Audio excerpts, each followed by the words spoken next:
as it works time wise. I understand some of y'all really like drinking your coffee out of Mama Hair and Aunt Mary Lou sitting on the porch drinking coffee. They like to, for me to, they like seeing my beautiful face of a morning, and I understand that.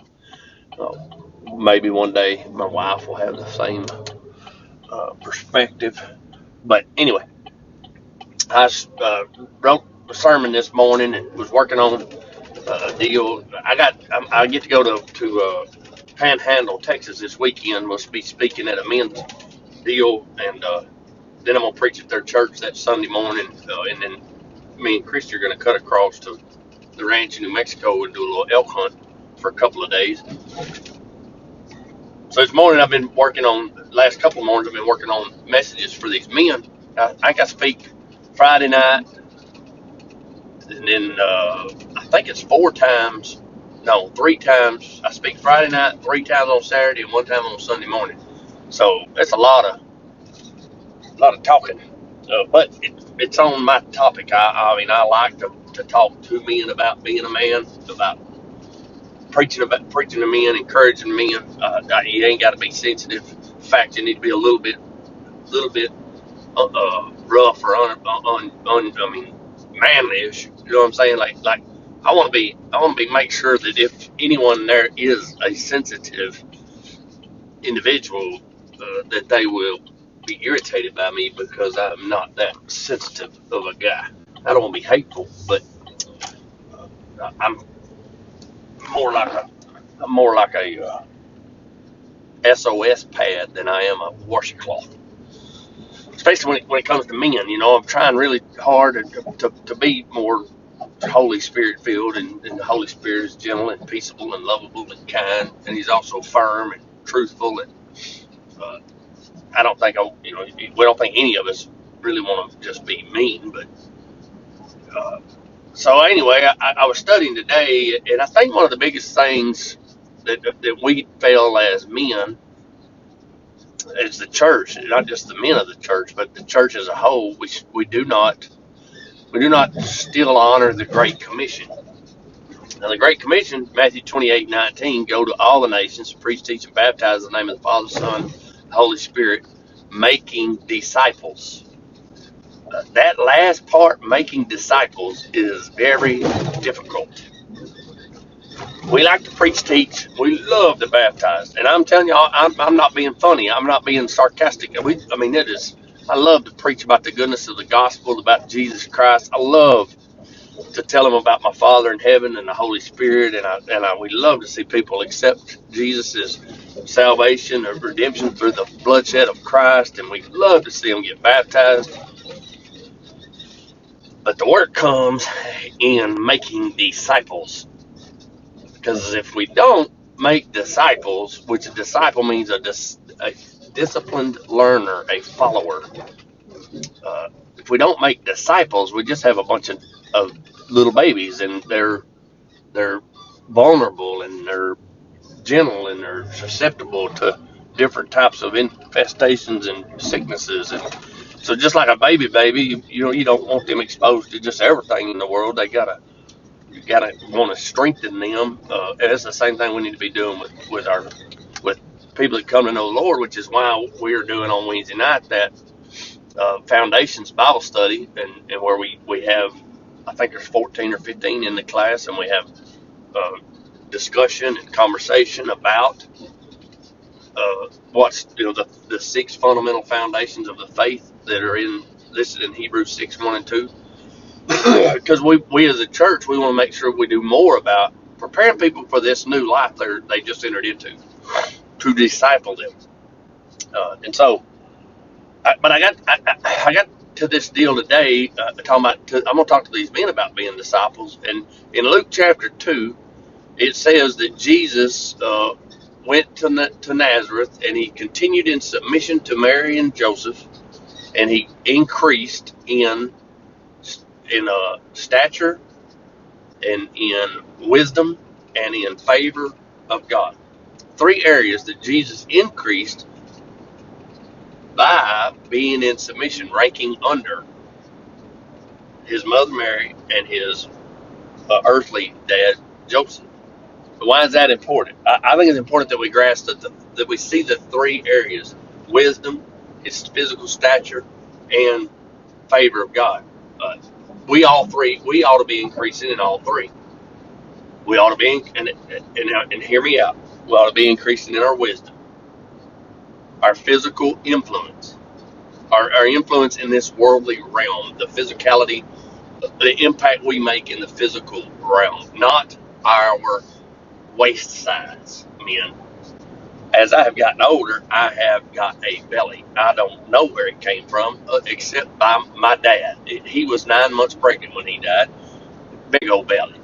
My granddad had it. And then you look around, there are a lot of, most men, not all of us, but my brother Dale, and my brother Chris, I'm the only one out of the three of us that's going to have a belly. But I'm going to have a gut. And I've actually had to stop eating a certain amount of food at a certain time. Now, I'm really weak when it comes to not eating sweets and a big glass of milk at bedtime, which would probably get rid of my gut. Just saying. But we need to be increasing and in favor in the favor of God, or in the Holy Spirit living through us needs to be increasing. Here's what I'm coming to realization of: as we make disciples, and if you read that, he tells us how we make disciples, and that's by them observing how we live through what Christ commanded us to live.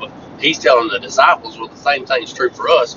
Once we become a disciple, we are able to make disciples by showing and living out the life that Christ redeemed us to live. And so we don't live to get redeemed, we live because we've been redeemed, and our life is different. And we live that life where people can observe it. And that is what makes the influence and the impact in their life.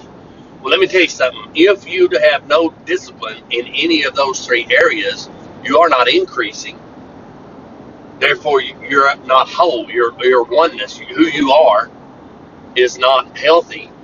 You're insufficient, and that insufficiency will lead to insignificancy. I mean, you got to be disciplined in the physical realm, the wisdom, the mental realm, and in the spiritual. And not because you got to please Jesus, not because God's got all these rules and you got to meet these expectations, but because you have a desire to make disciples. And we make disciples by them observing how we do life. I am not perfect. I will have a little bit of a belly because I'm pretty sure I'm not going to give up. I'm just pretty sure I'm not going to give up them sweets at bedtime completely. I want to cut them down. I want to get back to about 195. I'm at 205. So but that discipline is needed. Just because I might be disciplined and gaining in wisdom, I study the Bible, I read other books, I'm challenged with different things. Right now, we're trying in our cattle operation to activate a program works through a scale head that's digital, that Bluetooths to your phone, and you can track everything in your phone at the time you're doing it. Now, it is a nightmare. I am not good at it. I'm so frustrated with it. I want to quit. I don't like it. But so we're going to have to increase our knowledge and learn. We're doing the same thing with this thing. We're increasing our knowledge. We're also desire is to increase our physical effect or influence in the physical realm. We want this. The reason we do this is so that we reach more people. The reason we went from a group to a page is because we want the traffic to increase so that people hear about Jesus Christ and the love of God through him. So we are trying, and our desire is to increase the physical realm, increase in the wisdom and the knowledge, and increase in the Holy Spirit. But if I don't discipline and live a life worthy of observing in the physical realm, what influence will I have in the spiritual or in the knowledge? If I lack knowledge, who wants to watch how is that a beneficial effect or influence in the physical? And if I don't increase and discipline and live in the Spirit of God, then all of it don't matter how smart I am. I got worldly wisdom, knowledge. I got worldly physical influence, which a lot of people do. But in the end, what really matters is the Spirit of God and Him blessing and being a part in others' lives. So I'm finding out this is a little bit of a like this morning. If I ain't disciplined, I'm not a very good disciple. And that's in all three areas of my life, and yours too. You need to be a disciple.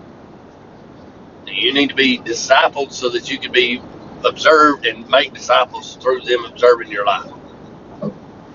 I just got to eat that big old spam and egg sandwich, drinking a Diet Mountain Dew. I got to work on my discipline of this physical body. I'm trying to make myself drink water. I'm drinking 3 to 4 bottles of water a day. And I know some of y'all are thinking, that ain't nothing. I have went weeks without drinking water. And so I know I'm not healthy. And I need to be drinking water. So I'm working on that. My wife's encouraging me to drink water. Anyway, hope you have a good day. It's the end of this discussion. See you down the road.